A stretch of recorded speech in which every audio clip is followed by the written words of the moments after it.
दे, नवचेतना विश्वास दे, तू बुद्धि दे, तू तेज दे, नवचेतना विश्वास दे, जे सत्य सुंदर सर्वथा जन्म त्याचा ध्यास दे, जन्म त्याचा ध्यास दे.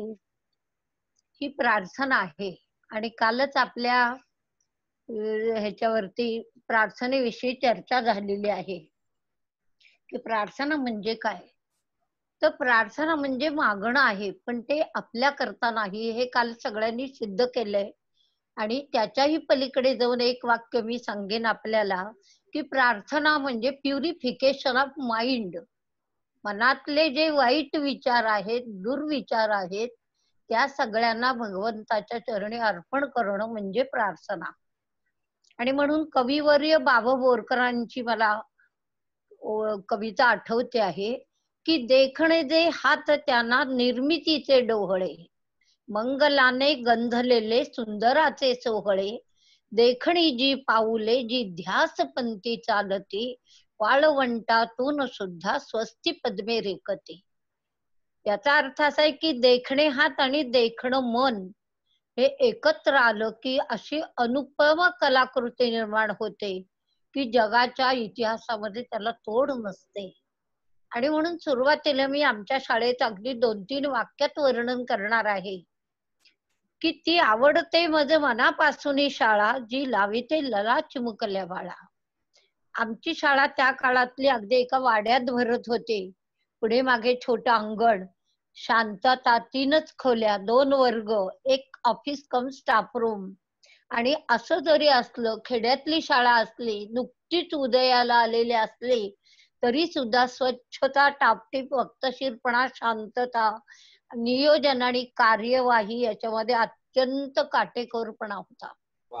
आम्ही इतके भाग्यवान आहोत सर की मला अगदी अभिमानानं सांगा वाटतं की त्या काळी आमचे सर म्हणजे सरस्वतीची पूजा म्हणून आम्हाला शिकवत होते.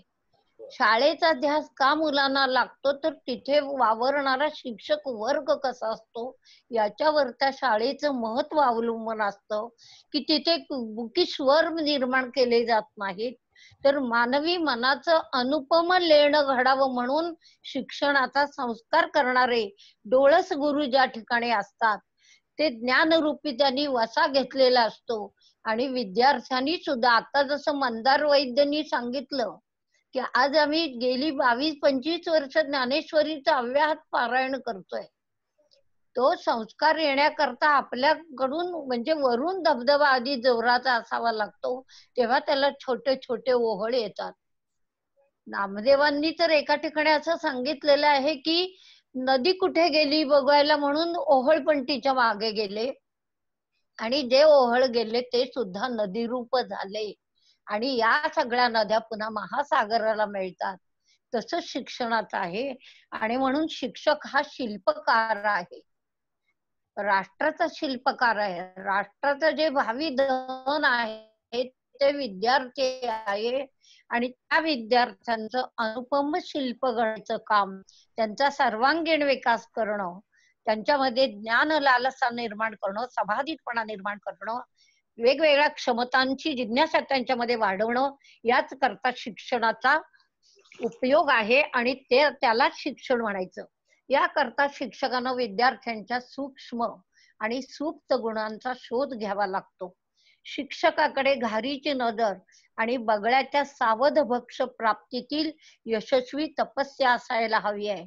आणि म्हणून जसं आपण भगवंताला प्राप्त करण्याकरता आपण म्हणतो की उपासनेला दृढ चालवावे, तर त्याच्यामध्ये थोडा बदल करून मी माझ्या विद्यार्थ्यांकरता हे नेहमी म्हणत आले आणि आजही म्हणते आहे की उपासनेला दृढ चालवावे, चांगुलेपणे शोधून घ्यावे, प्रेमळ साधेने जागवावे, अंतरीच्या नंदादीपात ठेवावे. हा नंदादीप फक्त विद्यार्थ्याचा नाहीये, तर तो विद्यार्थी आणि शिक्षक यांच्या अंतःकरणाला सदैव जागृत असलेला आणि तेजाचे स्फुल्लिंग प्रसारित करणारा असा तो दीप आहे.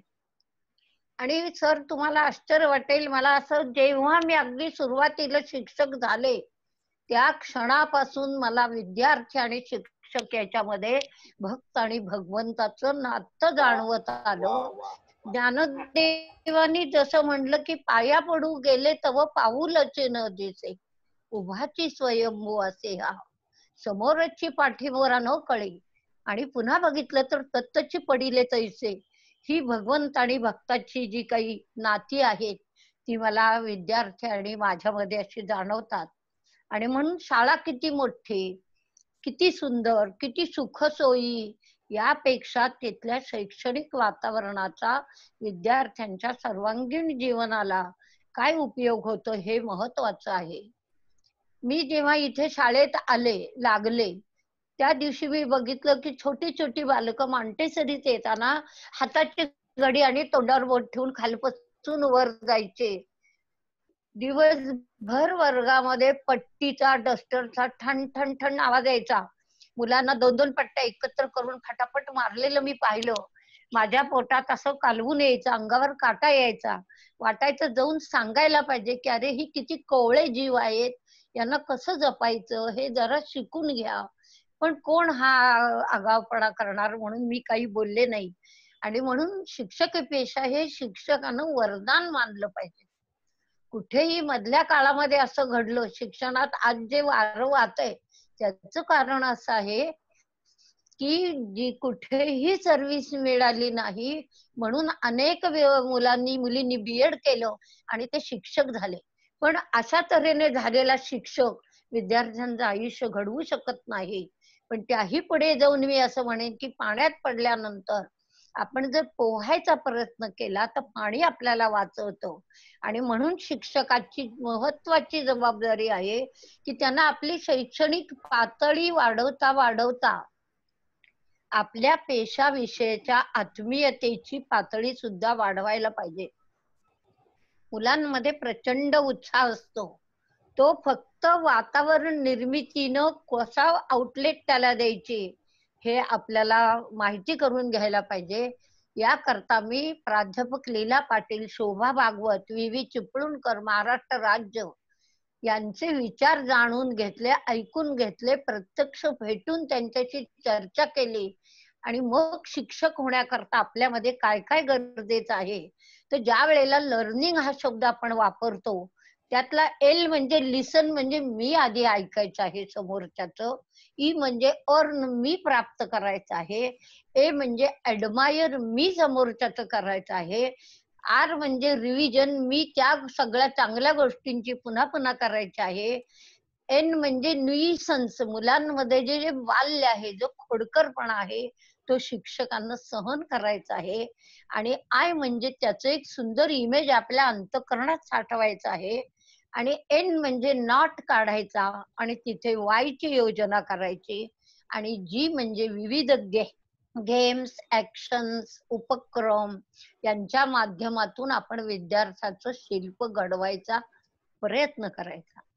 वर्गामध्ये आपल्याला पिन ड्रॉप सायलेन्स पाहिजे असते. त्याकरता शिक्षक हा एक जादूगार असावा लागतो.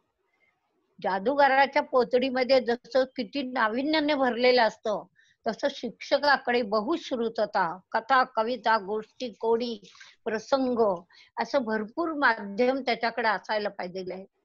मी स्वतः हे सगळं करत असे, कारण मी कोणालाही करा म्हणून सांगितलं नाही.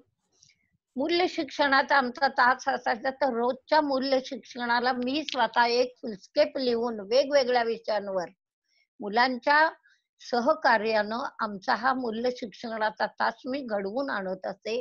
त्याच्यामध्ये मुलांनी सुविचार सांगावेत, गोड गाणं म्हणावं, वार्ता सांगावी, आज नवीन काय पाहिलं हेही सांगावं. म्हणजे किती उत्साह असतो. आणि तो फक्त व्यवस्थित आपण वापरून घेतला तर आपल्याला किती आनंद मिळतो याचा मी क्षणोक्षणी अनुभव घेतला. वर्गामध्ये घाण करायची मुलं, कचरा टाकायची, याकरता एक योजना केली की वर्गात रांगोळी काढा. दारात खळ्याखाली एक रांगोळी काढा, दाराला एक तोरण लावा, एक छानशी कुंडी दारात ठेवा, एक उदबत्ती लावा, देवी सरस्वतीचा, गणपतीचा फोटो ठेवता आला तर ठेवा. हे कोणीही काही बाई फॅड करतात असं पालक म्हणाले नाहीत. पालकांनी मला उत्तम सहकार्य केलं आणि सगळ्यात महत्वाची गोष्ट मी मुलांना सांगत असे, की हे तुम्ही तुमच्या जबाबदारीवर आणा. मुलं सगळं घरून आणत, कुणाचं मोडलं नाही, हरवलं नाही, काही भांडणं झाली नाहीत, काहीही नाही. त्यांना त्यांच्या जबाबदारीची जाणीव आली आणि ते व्यवस्थित वागत गेले. मी आत्ताच सांगितलं तुम्ही त्याप्रमाणे मी हिंदी, मराठी आणि इंग्रजी हे तिन्ही विषय शिकवत असे. हिंदी, मराठी मी 10वी पर्यंत 5वी ते 10वी शिकवलं. इंग्रजी मात्र मी 9वी पर्यंत शिकवायचे आणि प्रत्येक तासाला काहीतरी नवीन उपक्रम करावा, असं माझ्या डोक्यात असायचं. हे मला आधी पूर्व नियोजित नसे. पण शिकवता ज्या अडचणी आल्या, त्या अडचणींवर मात करण्याकरता मी असे नवनवीन प्रयोग करत असे. त्यावेळेला चाइल्ड सेंटर एज्युकेशन किंवा लर्निंग बाय डुईंग किंवा सेल्फ एक्सपिरियन्स असलं काहीही शिक्षणात नव्हतं.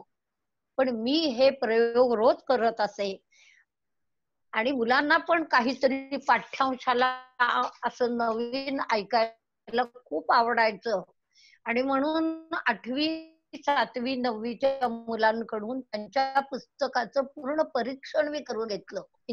मराठी करता मी अनेक उपक्रम केले. कालच्या माझ्या विद्यार्थीची पोस्ट मी तुम्हाला पाठवलेली आहे, सचिन कुलकर्णीची. त्यावेळेला वर्गामध्ये मी पत्र मुलांना शिकवायचं होतं मला. पण असा काळ होता की एकाही घरी पत्र येतच नाही. तर मुलांनी पत्र वाचलं नाही, पाहिलं नाही.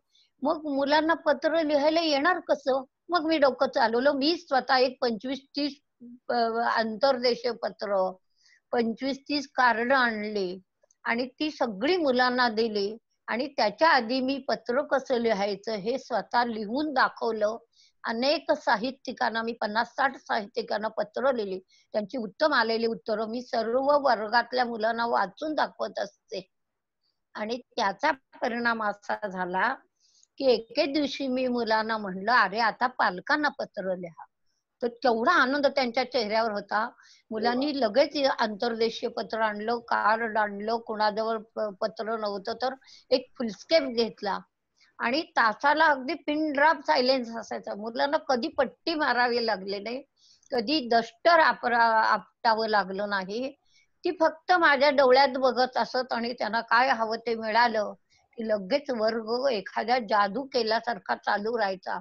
मुलांनी सुंदर पत्र लिहिली, आपल्या बाहेरच्या पोस्ट बॉक्समध्ये टाकली आणि घरी पालकांना मिळाल्यावर कमालीचा आनंद झाला. अनेक पालकांनी येऊन भेटून मला इतके धन्यवाद दिले, की ते म्हणले, "आमच्या सुद्धा आयुष्यात आम्हाला हा अनुभव आला नाही, तो तुम्ही आमच्या मुलांना दिलात." यातनं आपल्याला किती शिकायला मिळतं, की पत्र लिहिणं, पाठवणं, विचार करणं, पत्राची भाषा कशी असावी, कुणाला नमस्कार लिहावा, या सगळ्या गोष्टी तर शिकल्याच जातात. पण एका छोट्याशा गोष्टीनं किती जणांना आनंद मिळतो, हा प्रश्नच अत्यंत महत्वाचा आहे. 10वीच्या पुस्तकामध्ये पोबा बाव्यांचा समुद्र आणि झरा नावाचा धडा होता. आता जो मंदार वैद्य आहे, त्या मंदार वैद्यच्या वेळची ही गोष्ट आहे. आणि मी सहज मुलांना म्हणलं, "अरे पोबा भावे डोंबिवलीचे किती जणांना माहीत आहेत?" एकाही मुलाला माहीत नव्हतं. तर मुलांना मारून, पट्ट्या मारून, वर्गाच्या बाहेर घालवून उत्तरं देत नाहीत, काहीही उपयोग नाही. त्यापेक्षा ही समस्या कशी सोडवायची? त्या क्षणी माझ्या डोक्यात आलं, की आपण या मुलांना साहित्यिकांचं संकलन करायला लावूया. आणि बसल्या जागेवर मी जवळ-जवळ 60 साहित्यिकांचे पत्ते डोंबिवलीतले दिले. मुलांना प्रश्नावली दिली. विनयाने कसं बोलायचं, कशी त्यांची मुलाखत घ्यायची, हे सगळं शिकवलं. आणि आपल्याला आश्चर्य वाटेल, की घरी जाऊन मुलं जेवली फक्त आणि ताबडतोब कामाला लागले. त्यातला निषाद पवार नावाचा मुलगा तर मधुकर जोशी, जे लाडक्या मुलांनो तुम्ही मला आधार, नव हिंदवी योगाचे तुम्हीच शिल्पकार, 1954 सालचं हे त्यांचं गाणं आहे. आणि त्यांच्या घरी गेला, इतका विनयानं त्यांच्याशी बोलला तर त्यांनी पूर्ण मुलाखत त्याला दिली आणि अभिप्राय दिला आणि माझ्याकरता निरोप दिला, की "बाई तुम्ही किती मोठं काम करताय, जे महाराष्ट्र स्टेटमध्ये कुणीही साहित्यिकांनी किंवा कुठल्याही मासिकांनी केलेलं हे काम नाही. म्हणजे आपण सहज करत असतो, पण त्याची पात्रता, योग्यता किती असते, असे सगळ्या मुलांनी असे पत्र पाठवले. आणि दुसरी गोष्ट, हे अभिप्राय लिहून आणले, मुलाखती घेतल्या.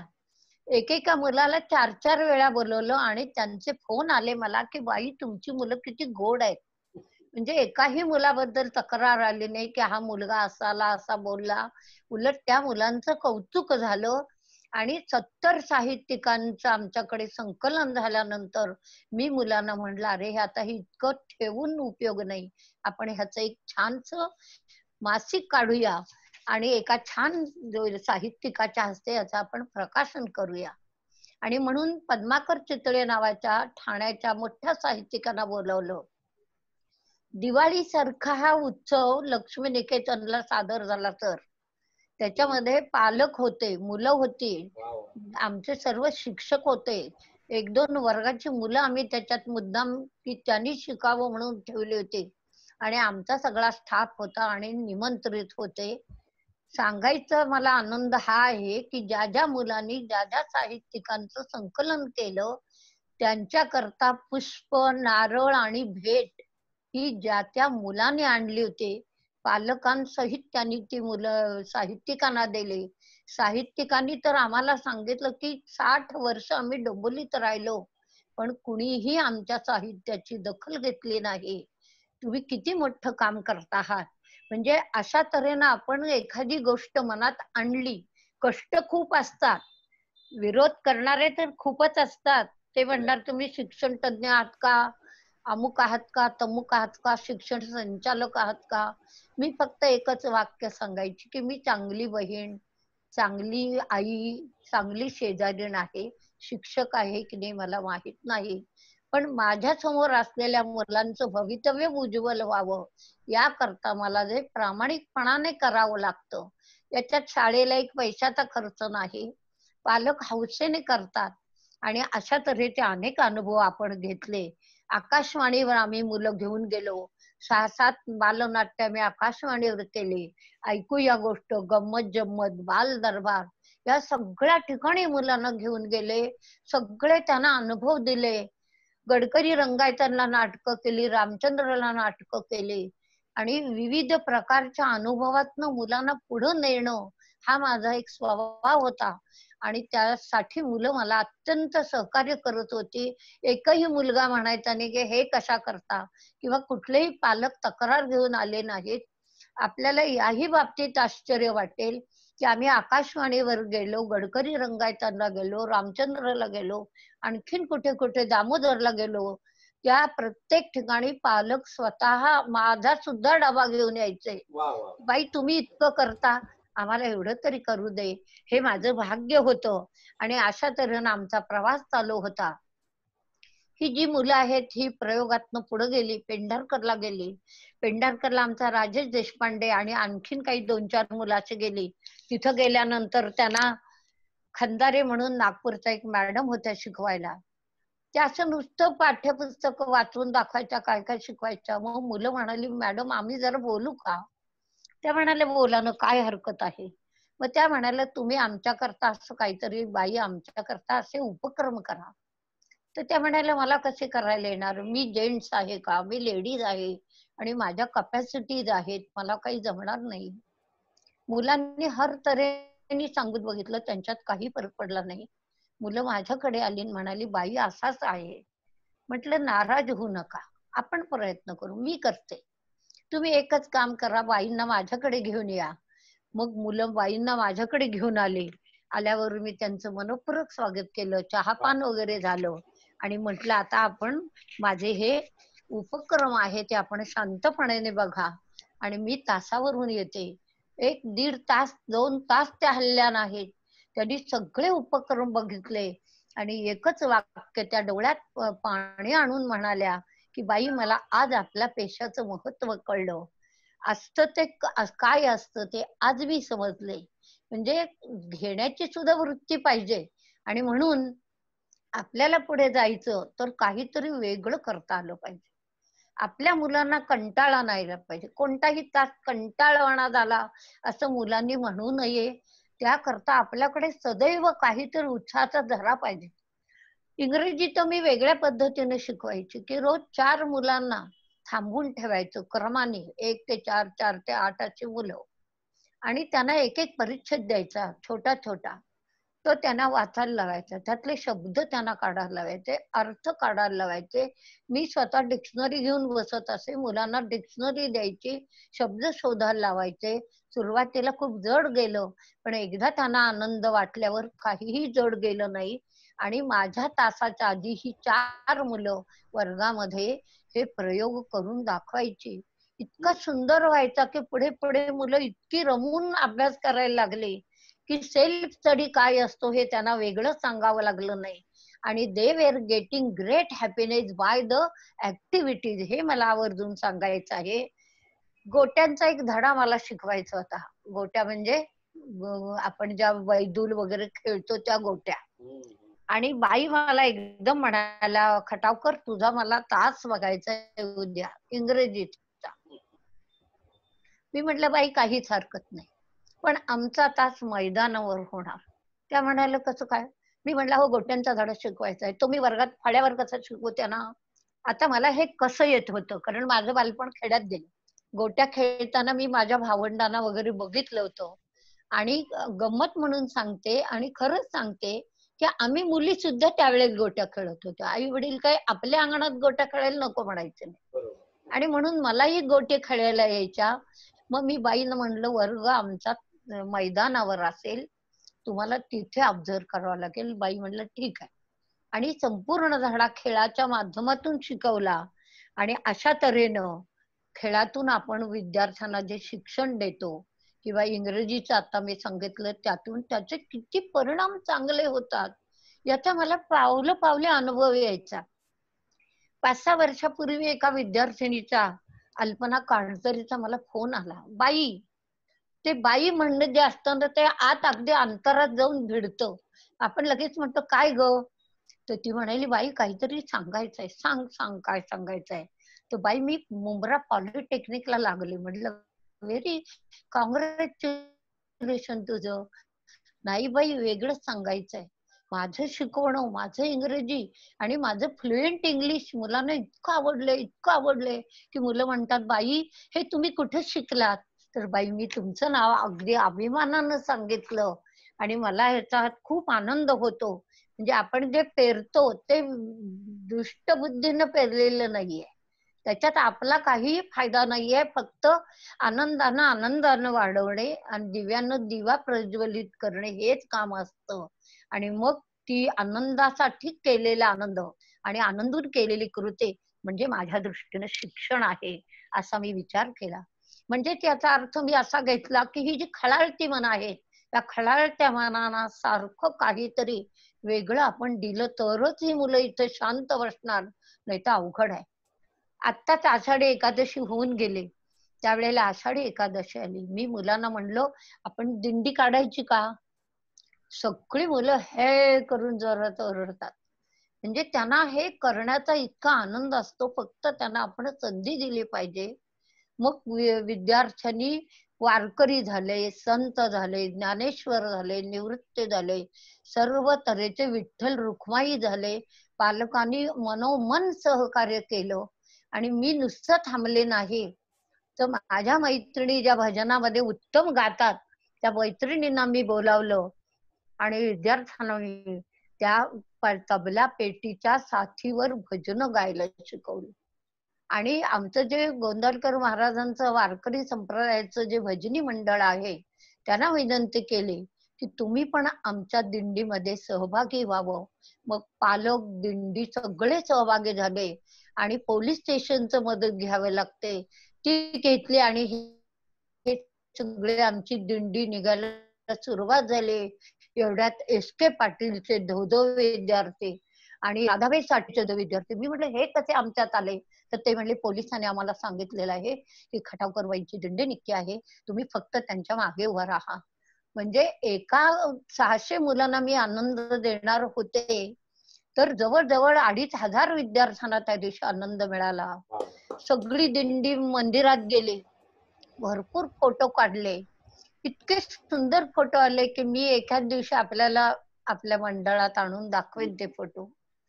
मग एक कलीग होते आमचे, ते म्हणाले बाई हे नुसतं ठेवू नका, हे तुम्ही कोल्हापूरच्या शंकराचार्यांना पाठवा. आणि मग लगेच ते सगळे फोटो, माझं एक कव्हरिंग लेटर, ते सगळं पाठवल्यावर शंकराचार्यांना इतका मनोमन आनंद झाला की ते म्हणले हसलं कोणी काही करत नाही आणि म्हणून तुम्ही अत्यंत कौतुकास्पद कार्य केलेलं आहे. तर त्यांचा पुढे लगेचच कार्यक्रम होता वार्षिक, त्याच्यामध्ये मोठमोठे पुरस्कार ते देतात. त्या पुरस्कारांच्या मध्ये त्यांनी मला निमंत्रित केलं आणि आपल्याला सांगायला आनंद होतो की करवीर मठाधिपतींच्या हस्ते त्यावेळेला मला कोल्हापूरच्या त्या मठामध्ये त्यांच्या हस्ते म्हणजे उपकृत मी त्यांची झाले, पण त्यांनी मला इतके आशीर्वाद दिले की मला 10 जन्म पुरतील. आणि अशा तऱ्हेनं आपण पुढे जात असतो. प्रत्येक वेळेला आपल्याला काहीतरी नवीन करायचं असतं. हे नवीन करताना शाळा आणि शिक्षक याचं एक इमेज विद्यार्थ्याच्या अंतःकरणात प्रतिष्ठापित व्हायला पाहिजे, हा माझा सतत प्रयोग होता. एकही तास बुडू नये, कधीही मी बुडवला नाही. अंगामध्ये 3 ताप असला तरी मी घेत असे. कुठनं बळ यायचं मला माहित नाही. आणि मला असं वाटायचं की आज मुलं वाट बघत असतील, आपण नाही गेलो तर मुलं किती प्रश्न विचारतील स्वतःलाच. आज बाई का आल्या नाहीत, काय झालं असेल त्यांना, त्यांच्या घरी काही झालं असेल का. आणि खरंच असं इतकं नातं आमच्यामध्ये जुळलं होतं विद्यार्थ्यांमध्ये, म्हणजे कुठलाही विद्यार्थी 0% घेणाराही आहे आणि 95% सुद्धा. टक्केवारी माझ्याकडे काही भेदभाव नव्हता. एकाच सगळे साच्यातनं आपण आलेलो आहोत. फक्त प्रत्येकाला हात देऊन पडलेल्याला उठ म्हणणं एवढं काम मी करत होते. आणि म्हणून शिक्षकी पेशाचा मी काय म्हणते बघा, शिक्षकी पेशाचा अगदी पंतप्रधानांच्या पेशाशीही आपण ती तुलना करू शकत नाही आणि करूही नये. कारण तिथे फायलींचे ढिगारे असतात. त्या ढिगाऱ्यामध्ये माणसं कंपल्सरी अशी आपल्याला बुडवून घेतात आणि कुणाच्या दडपणाखाली तरी ती काम करत असतात. आमचं तसं नसतं. आमचं कसं आहे बघा की आम्ही रोज 1 तासाला म्हणजे तासाला जात नव्हतो, आम्ही एका बागेत जात होतो. ती सकाळची वेळ असली की त्या बागेमध्ये टवटवीत गुलाबाची, जास्वंदीची, मोगऱ्याची अशी सुंदर फुलं फुललेली आम्हाला दिसायची. काही फुलं आपल्या डोक्यात फुलं घालून यायची, काही आज वाढदिवस आहे म्हणून नवे कपडे घालून आलेले असायचे आणि इतकं चेहऱ्यावर तेज असायचं की आता काय करू. कधी कधी वर्गात खूप गडबड व्हायची, मग मी अशी शांत बसायची, रागवायचं नाही, मारायचं नाही, पट्टी हातात घ्यायची नाही, पहिलं आपलं काम. मग मी शांत बसले की मुलं माझ्याकडे गप्प बसून बघायचे. मग म्हणायचे काय झालं बाई. मी म्हटलं काय हा वर्ग, कसला हा वर्ग, असा वर्ग असतो का. मग कोणीतरी एकदम ताडकन उठायचं, म्हणायचं बाई मग कसा वर्ग हवा. मग मी म्हटलं 1-2 मिनिटं थांबा, मी कागदावर लिहून काढते आणि तुम्हाला सांगते की मला वर्ग कसा हवा. पहिल्या सकाळी बागेत उमललेल्या दवात नारलेल्या रश्मीची कोवळी किरणं लेवून तेजस्वी झालेला टवटवीत गुलाबासारखा वर्ग मला हवा. पुन्हा सांगते, भल्या सकाळी बागेत उमललेल्या दवात न्हालेल्या रश्मीची कोवळी किरणं लेवून तेजस्वी झालेल्या टवटवीत गुलाबासारखा मला वर्ग हवा. सुकुमार फुलासारखाही हवा. सुगंध आणणाऱ्या शीतल वाऱ्याच्या झुळकीसारखा हवा. कधी प्रपातासारखा हवा, म्हणजे ज्या वेळेला मुलांचे स्पोर्ट्स वगैरे असतात त्यावेळेला तिथे नाजूकपणा करून काय आहे, म्हणून प्रचंड प्रपातासारखा हवा. तर कधी झुळझुळ वाहणाऱ्या स्वच्छ झऱ्यासारखा. हवा हवा असा वाटणारा कीर्तिमान, सद्गुणांची खाण, यशाची वाढती जाण आणि कमान आणि सगळ्यात शेवटी इंद्रधनुच्या सप्त रंगात न्हावून तजेलदार झालेला, कोवळ्या उन्हात न्हालेला असा वर्ग मला पाहिजे. त्यावेळेला मारावं लागायचं नाही. मुलं म्हणायची थांबा आम्ही लिहून घेतो. आणि मग त्या गुलाबाचं महत्व मी त्या मुलांना सांगायचं की अरे राजस्थानमध्ये जरी गुलाब आला, आणखीन एखाद्या खडकाळ जागेत आला, तरी ना त्याच्या चेहऱ्यावरचं तेज कमी होतं, ना त्याच्या ओठांची लाली कमी होते. म्हणजे जिथे पशु पक्ष्यांना सुद्धा होश हवास खाऊन मरणाची अवस्था होते, तिथे उमललेला गुलाब असा असतो. हे मुलांना जेव्हा समजतं, तेव्हा मुलांना वेगळं काही सांगावं लागायचं नाही. आणि मग तुम्हाला आता मी अगदी आनंदून सांगते आहे, की आता तुमचे चॅनल वगैरे आता सुरू झाले. आमचा 6:50ला ज्ञानदेवी वाहिनी सुरू व्हायची. आमची ज्ञानदेविनी वाहिनी सुरू झाली की मग त्याचे व्ह्यूज, लाईक्स, सबस्क्राईब सगळं न सांगता मिळायचं. कधी म्हणावं लागलं नाही की अरे मला हे द्या, मला ते द्या, मला हे सांगा. नुसतं खडू संपलाय म्हणल्याबरोबर पहिल्या वाकरचा मुलगा पटकन उठून जायचा सुद्धा. दुसरा म्हणायचा मी आणणार होतो. मी म्हटलं आज त्याने आणला, उद्या तू आण. कुणाचाही आनंद कमी करायचा नाही आणि कुणाचाही आनंद नष्ट न होईल याच्या करता विचार करायचा. म्हणजे खऱ्या अर्थानं आम्ही रोज मूल वाचतो, नंतर वाच. पालक आले की त्यांना कंट्रोल करायचं, हे एक प्रश्न असायचा. आता बीएडचे लेखक आमच्याकडे लेसन घ्यायला यायचे शिक्षक, आणि त्यात हिंदीचा लेसन. बाईना कधी जर वेळ नसला तर बाई म्हणायच्या तू एवढे लेसन ऑब्झर्व कर. मग मी वेळात वेळ काढून ते लेसन ऑब्झर्व करायचे. एका तासावर गेले, त्या बाई हिंदी शिकवणार होत्या 6वीच्या वर्गाला, आणि नटून थटून अशा आल्या होत्या. आणि मी म्हटलं आता ह्या काय शिकवणार, कशा नटल्यात, मुलांचं नटनच बघत बसणार. आणि वर्गात गेल्या आणि लगेच अशा हालत डुलत वगैरे फळ्यावर काही लिहू का, हे करू का असं विचारायच्या आधी सगळं त्यांनी टेबलावर ठेवलं आणि म्हटल्या बच्चो मी कैसे दिखती हूँ. मुलं त्यांच्याकडे बघतच आहे. आता धीट मुलं असतात वर्गात, ती म्हणाली बहुत सुंदर दिखती है आप. कोणी म्हटलं छान दिसते, कोणी काय बहुत सुंदर. म्हणून झाल्यावर मेरे माथे पे क्या है, तर मेरे माथे पे क्या है म्हटल्यावर मुलं म्हणाली बाल है. मग ते म्हटले घुंगराले बाल है. काही मुलं म्हणाली काले काले बाल है. कुणीतरी हळूच म्हटलं गोरे गोरे गाल है. तर मी लगेच असं केलं, बोलू नको असलं काही. मग त्या म्हणाल्या नाही यहाँ यहाँ क्या है मेरे. तर मुलं म्हणाले मराठीत त्यांना माहित टिकली. हाँ म्हणाले इसे बिंदी कहते हैं. और क्या शब्द है इसके लिए. मुलांना काही माहित नव्हतं. मग त्या म्हणाले मैं हे बताती हूँ इसे तिलक कहते हैं. मुलांनी टाळ्या वाजवल्या आणि बाई म्हटल्या आता आपण आज हम लोकमान्य तिलक के बारे में बातें करेंगे. विचार करा, जर असा शिक्षक अशी प्रस्थान करून मुलांना शिकवत असेल तर त्या मुलांचा वर्ग कंट्रोल करणं किती कठीण आहे. गृहपाठाचा प्रश्न असायचा आणि त्यावेळेला मुलांना खूप त्रास व्हायचा सुरुवातीला, पण नंतर नंतर गृहपाठाचा प्रश्नही संपला. आता जो मंदार बसला इथे, त्या मंदारच्या मराठीच्या तासाला मी तर नेहमीच म्हणायचे की ज्ञानेश्वरी वाचा, एकनाथी भागवत वाचा, हे वाचा, दासबोध वाचा. तर मुलं काही उत्तर द्यायची, काही द्यायची नाही. त्यावेळेला माझे ठरलेले वाक्य असायचे की मोले घातले रडाया, नाही असू नाही माया. मांडीला रस गळोनी गेला. मी एवढी धडपड केली पण माझं सगळं फुकट गेलं.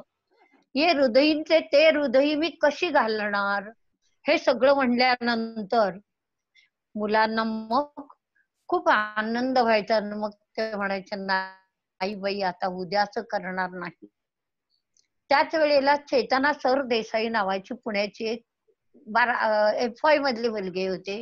म्हणजे मुलं सुद्धा काय काय करतात ते आपल्या मुलांपर्यंत पोहोचलं पाहिजे ना. तो शोध मी घेतला. त्या मुलीनं जपानी भाषा शिकून तो चान नावाच्या एका 4-5 वर्षाच्या मुलीचं आत्मचरित्र लिहिलं आणि ते आपल्यातून ते ट्रान्सलेट केलं होतं त्यांनी. ते इतकं सुंदर माझ्या वाचनात आल्याबरोबर मी वर्गात त्यातले काही किस्से सांगायचे. तुम्हाला आम्हाला वाचायचं आहे तर सांगायला आश्चर्य वाटतं की कुठलाही ऑफ तास वाया न घालवता संपूर्ण शाळेला मी स्वतः ते तोत्ताेचानचं पुस्तक वाचून दाखवलं वाव. आणि मुलांचा आनंद द्विगुणित करण्याकरता मला जेवढे प्रयत्न करता येतील ते मी केलं. आणि त्यावेळी मुलं म्हणायची, बाई तोत्ताेचान, म्हणजे मीच तोत्ताेचान होते, असं होतं. प्रत्येक तासाला असं वाटायचं की आपल्या ओंजळीत काल जे काही आलंय ते आपण मुलांच्या ओंजळीत टाकलंच पाहिजे. त्याकरता शोधावं लागायचं सतत. मी स्वयंपाक करत असले तरी अभ्यास करत असायची. तुम्हाला खोटं वाटेल, माझे जे भागवत सर आहेत त्यांना तुम्ही कधी भेटला, एम आम्ही एकत्र अभ्यास केला.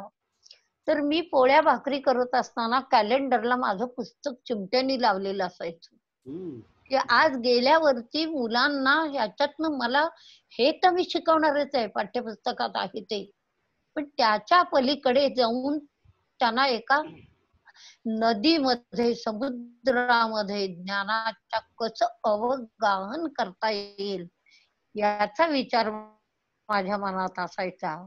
आणि मग चिपळूणकरांचं सुद्धा मी वाचलेलं होतं. त्याच वेळेला मला तो कृती संशोधनाचा पुरस्कार मिळाला होता. तर विविध चिपळूणकर हे महाराष्ट्र राज्याचे शिक्षण संचालक होते. त्या माणसाने इतकं हृदयपूर्ण मला पत्र लिहिलं होतं. ते पत्र सुद्धा मी मुलांना वाचून दाखवत असे. म्हणजे मला राहावायचं नाही, की अरे हे किती चांगलं असतं, की चांगलं केल्यावर चांगलंच आपल्याला मिळतं. दुसऱ्यालाही चांगलाच अनुभव आपण देऊ शकतो, असा माझ्या मनात आनंद असायचा. कविता मी कधीही एक कविता शिकवलेली. एक कविता शिकवायला मी 4-5 कवितांचा आधार घेत असेल. मुलं सांगतील तुम्हाला. 4-5 कवितांमधून ती कविता मुलांना सांगायची. तिथेच अलंकार शिकवायचे. तिथेच रिकाम्या जागा शिकवायच्या. एका वाक्यातली शिकवायची. कवितेची मध्य कल्पना शिकवायची. इथपर्यंत थांबायचं नाही. आपली कविता शिकून झाल्यानंतर वर्गाकडे नुसती एक नजर टाकायची आणि मग म्हणायचं, आता या कवितेतलं ज्याला जे आवडलं ते लिहून काढा. मग कुणी त्याच्यावर कविता लिहायचं, कुणी चित्र काढायचं, कुणी त्यातले 2 शब्द घेऊन सेंटरला ठेवून डावीकडे वाईट आणि उजवीकडे चांगलं असं मी त्याला शिकवलं होतं. तेही लिहायचं. आणि अशा तऱ्हेनं हा प्रकार चालू असायचा. कवितेचा तास इतका रंगायचा, इतका रंगायचा, की असं वाटायचं की संपूच नये हे. म्हणजे आम्हाला त्या काळामध्ये आमच्या शिक्षकांनी, गुरुने दिला ज्ञान रूपी वसा, आम्ही चालवू नये, आम्ही चालविला हा वारसा. हे मी अत्यंत अभिमानानं सांगते. म्हणजे आजच्या अत्यंत सुसज्ज शाळांमध्ये जे घडत नाही, त्यावेळेला क्विज कॉन्टेस्ट सुद्धा आमचे सर घ्यायचे. सेल्फ स्टडी होता. हे आम्हाला त्यांनी अगदी आमच्या अंगात कणाकणात भिनवलं होतं. ते मी विद्यार्थ्यांपर्यंत पोहोचवायचा प्रयत्न केला. कवितेला सुंदर चाली लावणं हा माझा एक स्वभाव होता. आणि कवितेला चाल लावल्यानंतर ती चाल पेटी, तबला, झांज घेऊन आपण ती वर्गामध्ये छान म्हणायची. 1 तास पूर्ण आठवड्यातला ठेवायचा की कविताच म्हणायच्या. मग असं व्हायचं की पलीकडच्या वर्गाला अपतास असायचा. मग ते म्हणायचे, आम्ही येऊ का? अजून एक वर्ग बाई नाही, ती येऊ का? आम्ही सगळी जत्रा जवळ-जवळ 4 ते 5 वर्ग सगळ्या हॉलमध्ये एकत्र करायचे. आणि गंमत वाटायला ऐकताना सकाळी 7, 7:15 ला सुरू झालेला तास 10, 10:15 झाले तरी आमचा संपत नसे. एकाही मुलाला पट्टी मारावी लागली नाही. कुठल्याही मुलाला शिक्षा करावी लागली नाही. मुलांनाच त्यांचे वर्ग कंट्रोल करायला सांगायचं. मुलं आपापली करायची आणि सर्व कविता सर्व मुलांच्या पाठ म्हणजे चालीवर म्हणायच्या. त्यामुळे इतका आनंद असायचा, की आनंद, आनंद, आनंदच. म्हणजे तुकारामांनी जे म्हटलंय, आनंदाचे डोई आनंदी आनंद. आनंदाचे अंग आनंदाचे. आणि पलीकडे जाऊन तुकाराम महाराज म्हणतात, की ओतला असे ठसा, अनुभव सरीचा मुखा लागी. याचा प्रत्यक्ष अनुभव घेतला. एके दिवशी मी ऑफिसमध्ये महत्वाचं काम करत होते.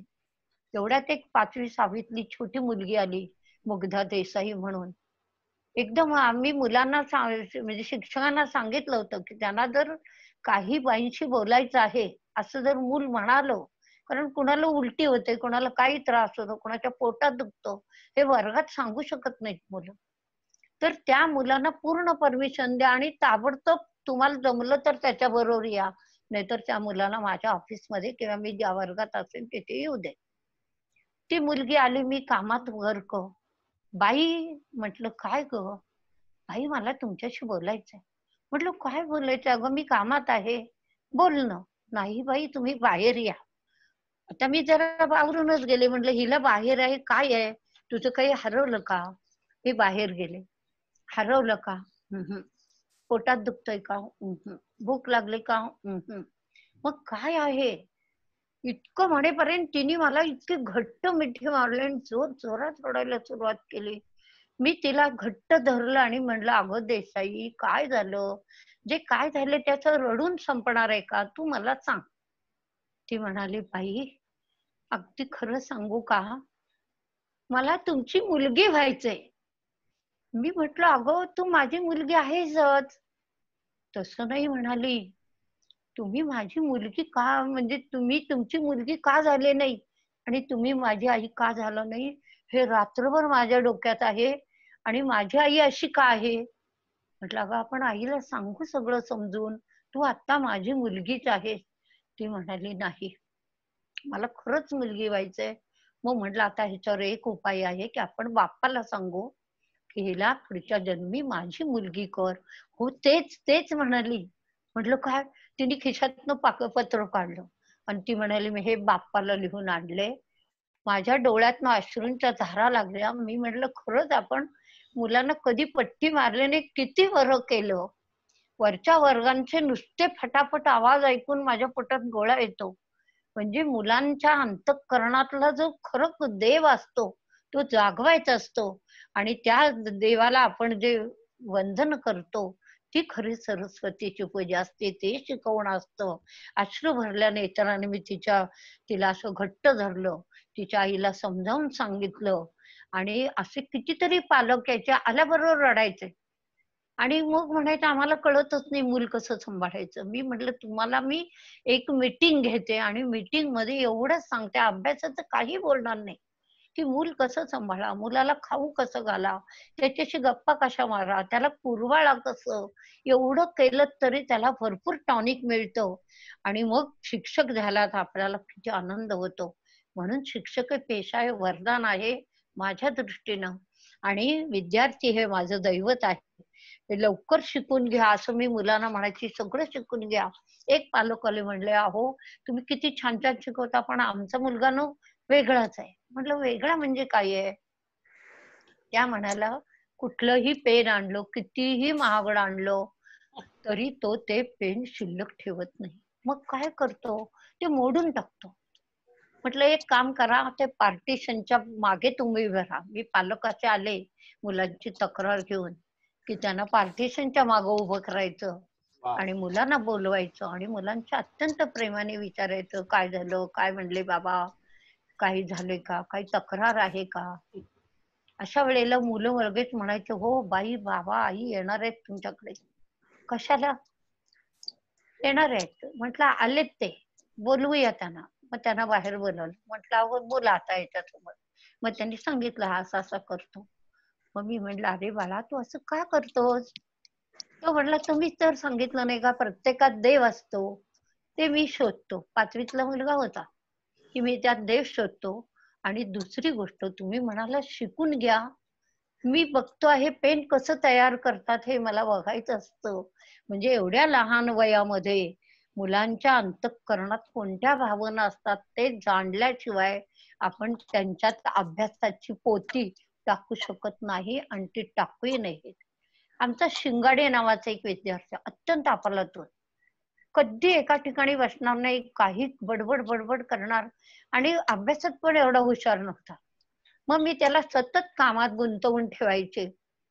एके दिवशी त्याने एक मला कविता दिली. मी म्हणलं, अरे शिंगाडे, तू कविता केलीस? हो म्हणला, बाई तुमच्यावर केली.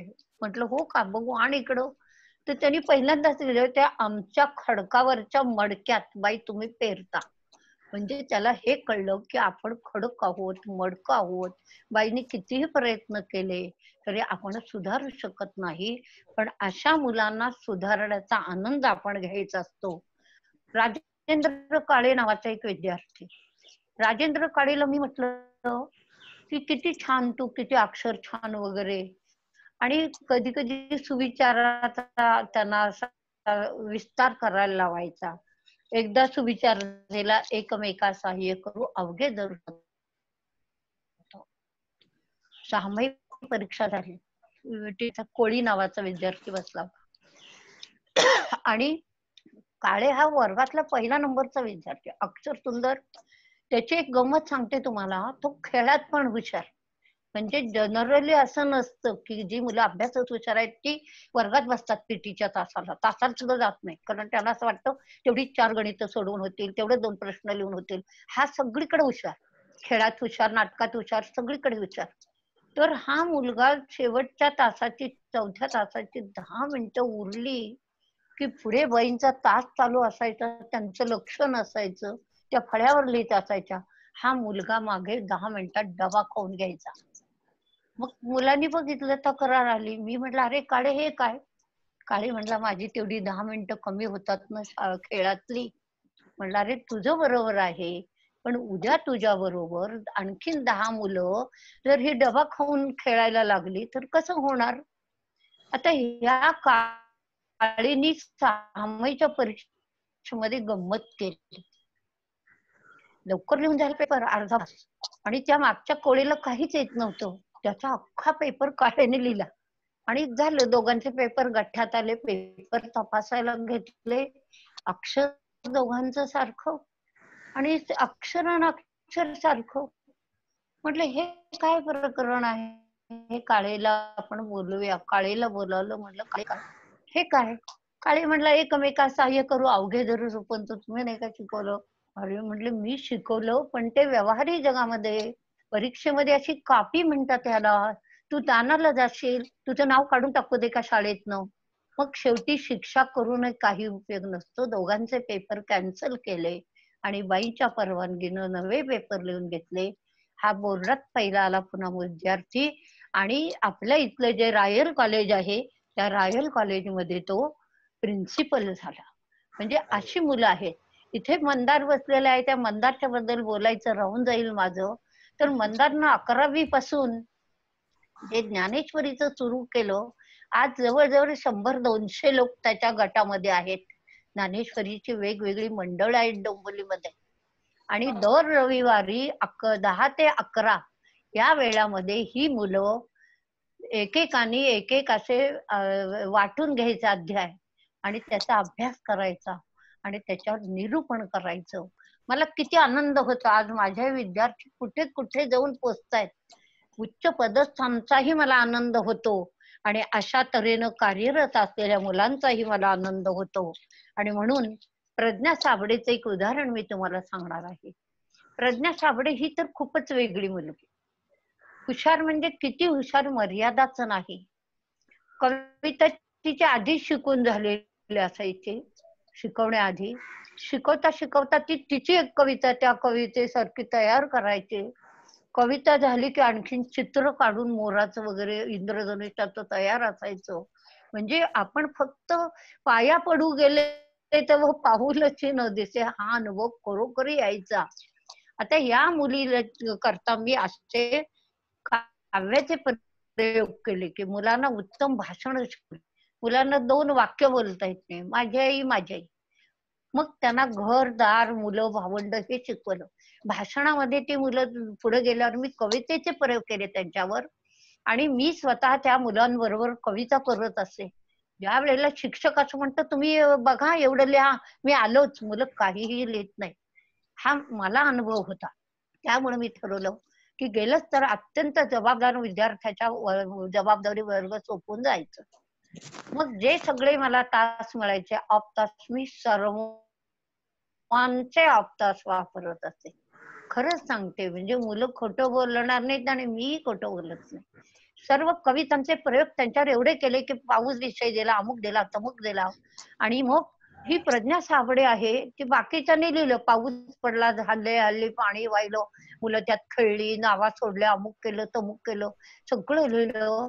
ही प्रज्ञा साबळे जी आहे त्या मुलीला कुठला पाऊस आठवला, तर तिला तो अभिमन्यू रणांगणात पडल्यानंतर त्याच्या मातेच्या अंतःकरणात जो हृदयात पाऊस आला तो आठवला. आणि म्हणून ती म्हणते आहे की वर्षा राणी पावडी ते पाऊस भूमीवरी, मी मनातला पाऊस, प्रेमाचा पाऊस पाडू कोणावर. अभिमन्यू माझा रणांगणात हरवला, अभिमन्यू माझा रणांगणात हरवला, धाराने त्याला धारा तीर्थी पडलेला वीर ठरवला. पण अभिमन्यू माझ्या मनात जिवंत, अभिमन्यू वारला म्हणू नका, मायेचा पाऊस असा रोखू नका. हे इतकी सुंदर कविता ती विद्यार्थिनी करते. या विद्यार्थिनीचं आणखीन एक वैशिष्ट्य तुम्हाला सांगते. तिने BA-MS केलं. सरांना मी तिची मुलाखत आता मागच्या आठवड्यात करोनाच्या ह्याच्यावर आलेली पाठवली होती. ही विद्यार्थिनी संपूर्ण महाराष्ट्रातल्या 57 आयुर्वेदिक कॉलेजेस मध्ये पहिली आली. म्हणजे इतका आनंद असतो, इतका आनंद असतो की त्या आनंदाला काही मर्यादा नसते. आणि अशा तऱ्हेनं मग मुलांच्या कवितांचं काय करायचं, 193 कविता झाल्या. मग त्याही कवितांचा आम्ही एक सुंदर संग्रह केला. आणि प्राध्यापक प्रवीण दवणे त्यावेळेला डोंबिवलीत राहत होते, ते माझे खूप चांगले मित्र सहकारी होते. मी त्यांना बोलावलं आणि मुलांना त्यांच्याकडून कविता कशी वाचायची याचे आदर्श पाठ दिले, आमच्या बेनखळे सरांनी दिले. आणि असं करता करता मुलांना आता एक अजून भाषेचा विषय राहिला होता की अभिनय त्यांना आला पाहिजे. आणि हा अभिनय येण्याकरता मला बालनाट्य लिहिली पाहिजे. मला का लिहिली पाहिजे त्याचं कारण असं की मी बालरंगभूमीचा अभ्यास केला. त्याच्यामध्ये शेंडी दिसते लपून बसा, आणखीन काहीतरी चेटकीण आली पळापळा वगैरे असले बालनाट्य होती. ती मला अजिबात आवडले नाही, कारण मुलांचे इतके प्रश्न आहेत, त्या प्रश्नांना कोण वाचा फोडणार. आणि म्हणून मी बालरंगभूमीचा अभ्यास केला. दामोदरला, गडकरीला अशी जाऊन बालनाट्य स्वतः पाहिली. आपल्या इथे राम बोरकर राहायचे, ते उत्तम लेखक होते, दिग्दर्शक होते. मी आणि मदन जोशी म्हणून होते, ते पण नाटकात काम करायचे, लिहायचे. त्या सगळ्यांशी मी संपर्क साधला आणि मी म्हटलं मला असं असं लिहायचं आहे, दर्शन करा. त्यांनी खरंच देवाची पुण्य म्हणून ते माझ्या पाठीशी उभे राहिले, उत्तम मार्गदर्शन केलं. मी 18 बालनाट्य लिहिले. 12 बालनाट्यांना त्यातला प्रथम पुरस्कार मिळाले, मुलांना अभिनयाचे मिळाले. शाळेला बक्षिसांची शाळा म्हणून शाळा गाजले. आणि आता सांगायला इतका आनंद होतो की ही पेपरला बातमी आल्यानंतर ती वॉशिंग्टन पर्यंत पोहोचली. आमच्या बहीणचे एक नातेवाईक वॉशिंग्टनला राहत होते, त्यांनी वॉशिंग्टन वरून 1-2 किलो पेढे आम्हाला इथे विमानाने पाठवले, कारण ते म्हणाले असं कधी होत नाही, इतकं बक्षिसांची शाळा म्हणून कुठली शाळा गाजत नाही. तो सगळा आनंद झाला. मग नंतर इतके प्रयोग आपण मुलांवर केले हे मला माझ्या लक्षातही नव्हतं. बाई एकदा आमच्या खरेबाई BEdच्या शाळेमध्ये आल्या आणि मला मुलगी मानायच्या. मला खूप त्यांचा आदर असायचा, त्यांचा आदर्श मी माझ्या डोळ्यापुढे ठेवला होता. मग त्या आल्या की म्हणायच्या, खटावकर काय नवीन, कारण त्यांना माहित होतं मी फुल टाइम सर्व्हिस करून BEd केलेलं आहे. त्यामुळे मला रोज नमस्कार करायच्या, खटावकर तुला नमस्कार. मी म्हणायची बाई तुम्ही नमस्कार करू नका, मी नमस्कार करते, तुम्ही मला फक्त आशीर्वाद द्या. आणि अखेर म्हणजे आता अगदी 2019 पर्यंत त्यांचे आणि वाजपेयी सरांचे आशीर्वाद मला लाभले. या दोघांनी मला खूप पुढे आणलं. वाजपेयी सर तर सतत मागे भरायचे. हे सगळे प्रयोग करून झाले. बाई BEdच्या लेसनला आल्या. बाई म्हणल्या अगो हे ऍक्शन रिसर्च आहे. म्हटलं हा शब्द सुद्धा बाई मी ऐकलेला नाहीये, मला यातलं काही माहित नाही. बाई म्हणाले तू विचार करू नकोस, तू सगळं ते घे आणि उद्या दुपारी माझ्या घरी ये. म्हणजे बाई किती आईसारखी माया करायच्या. मी त्यांच्याकडे गेले, 3 दिवस ओढीने गेले. बाईंनी इतकं उत्तम मार्गदर्शन मला केलं आणि तो निबंध तयार झाला. तो निबंध आम्ही ठाणे जिल्ह्याला आधी पाठवला. ठाणे जिल्ह्याला हा निबंध बक्षीस सुरू झाल्यापासून 25 वर्षांनी म्हणजे ठाणे जिल्ह्यातलं या BEd कॉलेजला पहिलं बक्षीस मिळालं. त्यामुळे BEd कॉलेजमध्ये इतका सत्कार समारंभ झाला. मग तो पुढे निबंध राज्य पातळीवर केला. 99 निबंध आले होते माध्यमिकचे. त्या 99 निबंधामध्ये माझ्या निबंधाला 86 मार्क मिळवून माझा निबंध राज्य पातळीवर पहिल्या पुरस्काराचा ठरला. परत माझे सगळीकडे सत्कार झाले. आम्हाला ते रडे साहेब म्हणून परीक्षक आले होते. त्यांनी तो निबंध वाचला आणि ते ठाणे जिल्ह्याला शिक्षणाधिकारी म्हणून आले. त्यांनी पहिल्यांदा काय काम केलं असेल ते म्हणाले, मॅडमना भेटायला घेऊन या. आणि आम्ही भेटायला गेलो. खरंच सांगते, ते इतके हृदय भरून बोलले. ते म्हणाले, तुमचा निबंध म्हणजे इतका सुंदर आहे की म्हणजे आतापर्यंत आम्ही 25 वर्ष निबंध तपासतो, पण इतकं सुंदर लेखन आम्ही बघितलं नाही. म्हटलं, सर हा तुमच्या मनाचा मोठेपणा आहे आणि हे माझं काही नाही, हे माझ्या विद्यार्थ्यांचं आहे. हे सगळं माझ्या विद्यार्थ्यांमुळे मला घडलं. नंतर पुन्हा हा ठाणे जिल्ह्याला पुरस्कार मिळाला. ठाणे जिल्ह्याचा पुरस्कार घेतला तो एडींच्या हस्ते घेतला, सरांनी आता सांगितलं. आणि पुण्याला जो म्हणजे राज्य पातळीचा पुरस्कार होता, तो घ्यायला नागपुरांच्या हस्ते आम्ही गेलो. त्यावेळेला वसंतराव नागपुरे शिक्षण संचालक महाराष्ट्र राज्य होते. एक प्राथमिकला 10 मिनिटं बोलायला दिलेली असतात आणि 10 मिनिटं माध्यमिकला बोलायला दिलेले असतात. निर्मळ म्हणून अंमळनेरच्या एक बाई आल्या होत्या, त्यांना प्राथमिकचा पहिला पुरस्कार होता आणि त्यांना बोलायचं म्हटल्यावर त्या मला म्हणल्या, अहो मला काहीच बोलता येत नाही. म्हटलं, तुमचा निबंध द्या, मी तुम्हाला आत्ता भाषण तयार करून देते. आणि 1.5 फुलस्केप मी भाषण त्यांना तयार करून दिलं. त्या बोलायला उभ्या राहिल्या, पण एक शब्द त्यांना बोलता आला नाही. त्या पटकन खाली बसल्या. मी पटकन उभे राहिले आणि शिक्षण संचालकांना म्हणलं, सर ही 10 मिनिटं मी घेणार आहे, कारण नाहीतर तुम्ही त्यांना देणार होतात. माझ्या मुलांचा जो आनंद आहे मला या सगळ्या श्रोत्यांपर्यंत पोचवायचा आहे. आणि आपल्याला आश्चर्य वाटेल, तिथे मुलांच्या कविता, मुलांचे अभिप्राय, साहित्यिकांचे अभिप्राय हे मी वाचून दाखवलं. ही प्रज्ञा साबळे वगैरे कशी लिहिते असे, म्हणजे मी कविता करायची, एक असावी सुंदर अशी कवितेची ओळ होती. आणि मग मी देवाचे घर वगैरे असं लिहिलं होतं. तर त्याच्यावर मुलांना म्हणलं, माझी कविता कशी वाटली, तुमची कशी वाटली मी लिहिते, आता माझी कशी वाटली तुम्ही लिहून दाखवा. या साबळेनी काय लिहिलं बघा, अभिप्राय काय लिहिला. 8वीतली मुलगी, आपण म्हणतो मुलांकडे शब्द सामर्थ्य नसतं, पण सामर्थ्य आहे चळवळीचे, जो जो करील तयाचे, परंतु ते अधिष्ठान पाहिजे प्रामाणिक प्रयत्नांचे.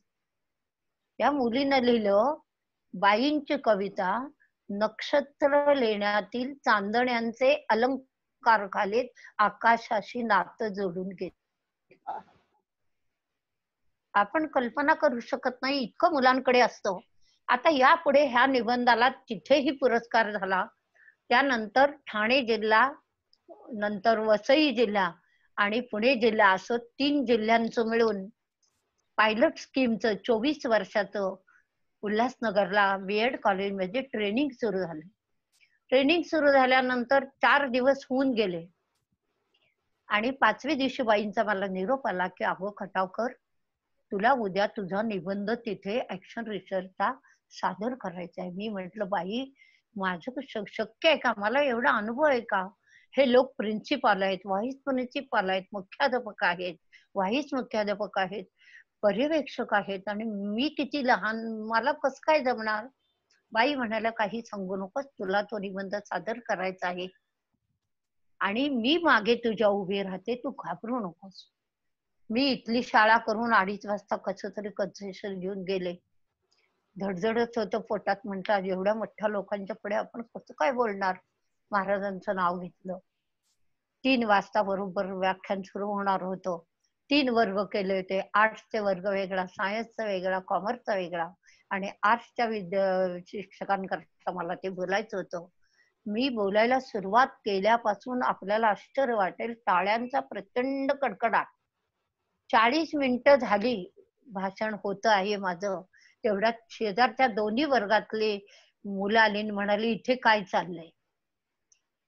तर आमच्या शिक्षकांनी सांगितलं की इथे असं असं ऍक्शन रिसर्चचं वाचन चाललंय. ते म्हणाले, आमचे तिकडचे वर्ग बंद पाडा, आम्हाला तिथे बसायचं नाही, आम्हाला इथे बसायचंय. म्हणलं, आमचं 40 मिनिटं सांगून झाले. ते म्हणाले, आम्हाला काही माहित नाही, तुम्ही पहिल्यापासून आम्हाला सांगा, आम्हाला पूर्ण ऐकायचं आहे. बाईंनी पूर्ण परवानगी दिली. पूर्ण वर्ग गच्च भरून गेला. 3 वर्गांचे सर्व मुख्याध्यापक, पर्यवेक्षक, व्हाईस प्रिन्सिपॉल, प्रिन्सिपॉल, अगदी 60ची माणसं होती ती सगळी आली आणि त्यांनी तो सगळा पूर्ण निबंध ऐकला. 3 तास लागला ऐकवायला. निबंध ऐकताना टाळ्यांचा प्रचंड कडकडाट होता. मग ते म्हणाले, आता तुम्ही जसं मुलांकडनं कविता करून घेतल्या तशा आमच्याही करून घ्या. मी म्हणलं, अहो मला कसं काय जमणार? ते म्हणले, आम्हाला माहित नाही, तुम्ही आम्हाला विषय द्या, आम्ही कविता करतो आणि आमचं काव्य वाचन पण झालं पाहिजे. मग कवितेचा विषय दिला, काव्य वाचन पण अगदी झोकात झालं. आणि एका नाशिकच्या प्रिन्सिपाल होते, ते आहे माझ्याकडे नाव त्यांचं, आता मला आठवत नाहीये. तर त्यांनी ते म्हणाले, बाई मला एक सांगायचंय, मला इथे स्टेजवर यायचंय. म्हटलं या. ते स्टेजवर आले आणि म्हणाले की या ठिकाणी राष्ट्रीय शैक्षणिक धोरणाची प्रेत यात्रा सुरू आहे. राष्ट्रीय शैक्षणिक धोरणाची प्रेत यात्रा सुरू आहे. त्यांना 4 शिक्षक आणि 1 सहाय्यक होता. मग ते म्हणाले, इथे 4 खांदेकरी आणि 1 मडकेधारू आहे. त्यामुळं 4 दिवसामध्ये इथे प्रेत यात्रेशिवाय काहीही झालेलं नाही. आज आम्हाला कळलं की आम्ही इथून गेल्यावर काय व्हायचं आहे. आम्हाला मिसेस खटावकर व्हायचं आहे. हे ऐकून मला इतका आनंद झाला. त्या सरांचं मी नाव, पत्ता, सगळं त्यांचा अभिप्राय निबंधावर लिहून घेतला आणि मला झालेला आनंद मी तुमच्यापर्यंत पोहोचवला. आता 6:30 वाजलेले आहेत. सांगायला खूप खूप खूपच आहे की ते कधी संपू नये असं मलाही वाटतं आणि तुमच्याही अंतःकरणात माझ्यासारख्या भावना असतील. आपण मला 1.5 तास सांभाळून घेतलं, समजून घेतलं. महाराजांची कृपा आहे. अशीच आपली कृपा, आपलं श्रीमंत माहेर माझ्या पाठीशी राहावं अशी मी भगवंताला विनम्र प्रार्थना करते आणि आपल्या सर्वांची रजा घेते. हा, म्हणजे आम्हाला ना खरोखर एक फार जसं त्या शिक्षकांनी स्टेजवर येऊन सांगितलं की गेले 2 दिवस अंतयात्रा झाली, त्या शब्दाला धरून नाही, पण आज आम्हाला एक असाही एक शिक्षक असू शकतो आणि एवढं बलाढ्य काम, म्हणजे काम करणं वेगळं आणि कामापलीकडे जाऊन काम करणं वेगळं. आणि जेव्हा कामापलीकडे ड्युटी म्हणून असतं, त्याच्या पलीकडे म्हणून जाऊन जे काम केलं जातं ना, त्याला मोजमाप नसतं आणि त्याला पेरणी करण्यासारखं आहे, त्याला प्रचिती येते. आणि आता जे काही आदर्श शाळेचे खूप उच्चांक आहेत, पण आता आपल्याकडे ना 4 नावं आहेत माझ्याकडे. मंदार वैद्य आपण भेटलो, अपर्णा खांडेकर, सचिन रणदिवे आणि बेनखेळे सरांचं नाव घेतलं. आता ते वयोवृद्ध आहेत, म्हणजे मी 1 वर्षापूर्वीपर्यंत त्यांची मला माहिती मिळायची. असा शाळेचा वारसा आहे. आपल्या सगळ्यांना माहिती आहे, म्हणजे आमच्या सगळ्यांना माहिती आहे रेग्युलर मेंबर्सना, की आजही डॉक्टर शुभदा खटावकर मॅडम रीतसर या अशा वेबिनार माध्यमातून, झूमच्या माध्यमातून कवित्व, कविता वाचन, लेख वगैरे ते सतत पाठवत असतात आणि सतत सगळ्यांकडून त्यांना प्रोत्साहन पण मिळत असतं. आता मगाशी त्यांनी उल्लेख केला, आता मी एक कच्चा विद्यार्थी असल्यामुळे त्यांनी पाठवलं तर तेव्हा मी त्याचं वाचन नव्हतं केलं. 1 मिनिट. हा,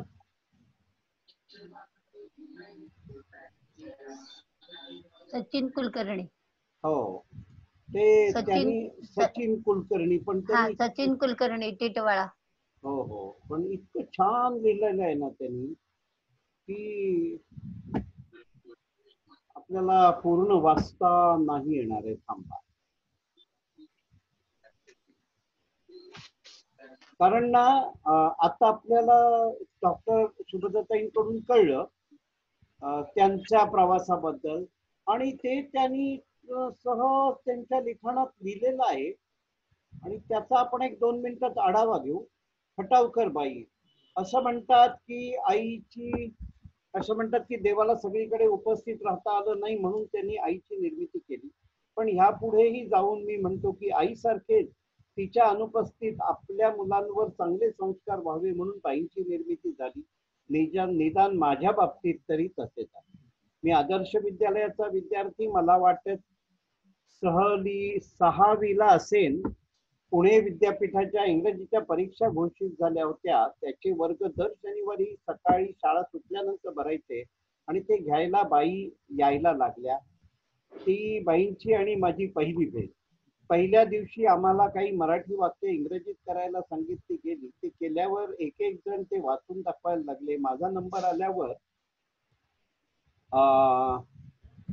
मी वाचून दाखवलं. हसून छान म्हणाल्या, पण इंग्रजीमध्ये आपण ब्लू नाही म्हणत, ब्ल्यू म्हणतो असं त्यांनी मला जे समजावून सांगितलं ते आजही त्यांच्या लक्षात आहे. त्या पर्यवेक्षिका होत्या. मी त्यांना कधीही आरामात खुर्चीवर बसलेले पाहिले नाही. त्या एकतर कोणाशी बोलत असतील कामात तरी नाहीतर वर्गात गेलेल्या. बाईंचं व्यक्तिमत्व असं होतं की करारी चेहरा, पण कुठेतरी कोणालाही समजून घेणारं एक छोटस स्मित हास्य. सगळी कामं शिस्तबद्ध पद्धतीने होत असली तरी एखादं काम कोणाकडून होत नसेल तर ते का होत नाही हे समजून घेण्याचा प्रयत्न. त्या व्यक्ती विद्यार्थ्यावर ताशेरे ओढण्यापेक्षा अधिक त्यांची शिकवण्याची पद्धत अशी होती की मूळ विषयाला धरूनही त्या अवांतर असं बरंच काही सांगून आणि शिकवून जायच्या. त्यामुळे ते शिकणं कधीही कंटाळवाणं झालं नाही, निदान मला तरी. एक दिवस डोंबिवलीमध्ये कुठल्या तरी संस्थेनी विजय तेंडुलकर यांच्या गप्पाचा कार्यक्रम आयोजित केला होता. वेळ संध्याकाळची होती. आता स्थळ कुठलं ते मला आठवत नाही, पण तेव्हा हा विद्यार्थी टिटवाळ्याला राहायचा. शाळा दुपारची असल्यामुळे मला हे कसं जमणार. तेव्हा त्यांनी बाईंना सांगितलं की असं असं आहे. तेव्हा बाईंनी सांगितलं की तू आईला सांग की मी आहे आणि माझ्याबरोबर ती कार्यक्रमाला जाणार आहे. आणि मग त्याप्रमाणे बाई मला त्या कार्यक्रमाला घेऊन गेल्या.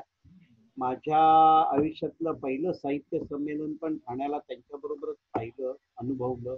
त्यांची एक सवय आहे की जेणेकरून काही चांगलं वेगळं निदर्शनात आलं की तिथून ठेवता यावं. हीच सवय मला आणि त्यांच्या बऱ्याच विद्यार्थ्यांना लागली आणि पुढे त्याचा खूप उपयोगी पडला. त्यांनी कायम शिक्षणाला प्राधान्य दिलंच, पण त्याबरोबर मुलांचं व्यवहार ज्ञान पण कसं वाटलं पाहिजे भर दिला. मला त्यांच्या घरी जाण्याचे खूप योग आले. एकदा सहज त्यांच्या पुस्तकांच्या कपाटात बघताना वासुदेव बळवंत फडके यांची पुस्तक पाहिले. गाडीतून घरी जाताना वाचायला होईल म्हणून ते पुस्तक त्यांना बाईंनी तेव्हा दिलं वाचायला आणि तेव्हापासून ते म्हणतात की माझी वाचनाची आवड बळावली. बाई 8वी पासून मराठी शिकवायला आल्या. 9वीला असताना बोलण्याच्या ओघात त्यांनी सुचवलं की प्रत्येक विद्यार्थ्यांनी जर एका साहित्यिकाला पत्र लिहून त्यांचं हस्ताक्षर गोळा केलं तर 70-75 जणांचे हस्ताक्षर अशी जमा होतील आणि त्याचे विचार देखील कळतील. आम्ही सगळ्यांनी पत्र लिहिली. मी जयंत नारळीकर यांच्यावर लिहिलं आणि त्यांचं उत्तर देखील आलं. त्यानंतर मी वैयक्तिक अशी पत्र खूप साहित्यिकांना पाठवली आणि त्यांची उत्तरं पण आली. आज माझ्याकडे जवळजवळ 50 लेखकांच्या हस्ताक्षरांचा संग्रह आहे. एकदा शाळेत माझं डोकं खूप दुखायला लागलं.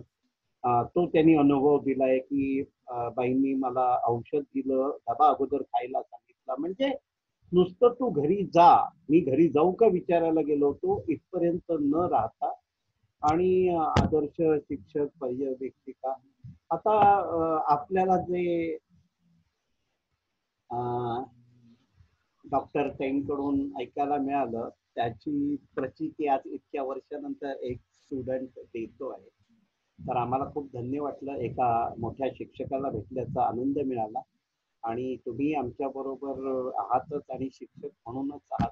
आणि जसं त्यांनी सांगितलं पालक या नात्याने शिक्षक आणि मुलं असतात, तसं आम्ही हक्काने तुमच्याकडून आम्हाला जे हवं ते प्राप्त करणार आहोत. आणि मी खरंच सगळ्यांचे आभार मानतो. काही विद्यार्थी पण आज मला आणखी तरुण झाल्यासारखं वाटतं. मी या ग्रुपमध्ये कधी ना चॅट बघत नसतो, नाही लक्षात घ्या. आणि आजचे चॅट सगळे तरुण मंडळीने पाठवलेली आहेत. दुसऱ्या कुठच्या मिटिंगला असल्यानंतर चॅट बघायची इच्छा होते कारण ते कॉमेंट्स असतात. आमच्या या सिनियर सिटीजन मध्ये आम्ही अजून कोणाला चॅटच्या नादी लावलेलं नाहीये. आणि आणखी आता 7 मेसेजेस आहेत. मगाशी मी सर मला रेकॉर्डिंग मिळेल का? हो सर मलाही पाहिजे आहे. पण तुम्हाला कोणी सांगितलं? बघा ह्यांना हे पण माहितीये की मी ह्याचं रेकॉर्डिंग केलं. हा, त्यामुळे जेव्हा तरुणांबरोबर आम्ही बसतो ना, आम्ही पण खूप घेत असतो. आणि बरोबर आज हा छान योग आला दोन बरोबर पिढींमध्ये राहण्याचा आणि आम्हाला एक शिक्षक समजून घेण्याचा. आज खरंच उशीर झालेला आहे. आपण साधारण हा कार्यक्रम 6:15 पर्यंत संपेल असं बघतो. पण माझ्या मते मी ओळख करायला पण 5:25 झाले. ओळखच मोठी होती. तर सगळ्यांचे मी आभार मानतो आणि आज आपण हा कार्यक्रम इथे थांबवतोय. पुढल्या शुक्रवारी असंच आपल्याला बोरिवलीचे एक सद्ग्रस्त आहेत जे नाट्य क्षेत्रात किंवा कविता कथाकथन वगैरे अशातले एक माहीर आहेत, त्यांना आमंत्रण करणार आहोत. आमचा प्रयत्न असतो कारण आमच्याकडे एवढे आमच्याकडे पण हिरे माणसं आहेत. तर साधारण एक शुक्रवार आड बाहेरचे एखादे हे आणि आमच्यातले असा हा कार्यक्रम एकंदरीत चालतो. शुभदाताई, फॉर्मॅलिटी म्हणून नाही पण तुमचे खूप आभार. आणि सगळ्यांना मला सांगायला आवडेल की शुभदाताई आणि माझे वडील हे गुरुबंधू भगिनी गोंदवलेकर. हो म्हणजे ते मला ना पुढच्या पिढीतले म्हणजे आज जे विद्यार्थी बसले तर त्याच पिढीतले समजतात. त्यामुळे मला आज खूप दोन्ही वेळा घरी पिढीतले आले होते आमच्या. खूप वेळा त्यांचं येणं झालं होतं घरी. तर आपण आज इथे थांबतोय. आजची हजेरी म्हणजे 51+8 59 हा आमच्या सभेचा उच्चांक आहे. आणि आपली इकडची प्रथा आहे की सगळ्यांनी बंद करताना टाटा करायचा, आपल्या चेहऱ्यापर्यंत हात आणायचा आहे. आणि आपण इथे थांबतोय. खूप खूप आभारी आहे सगळ्या.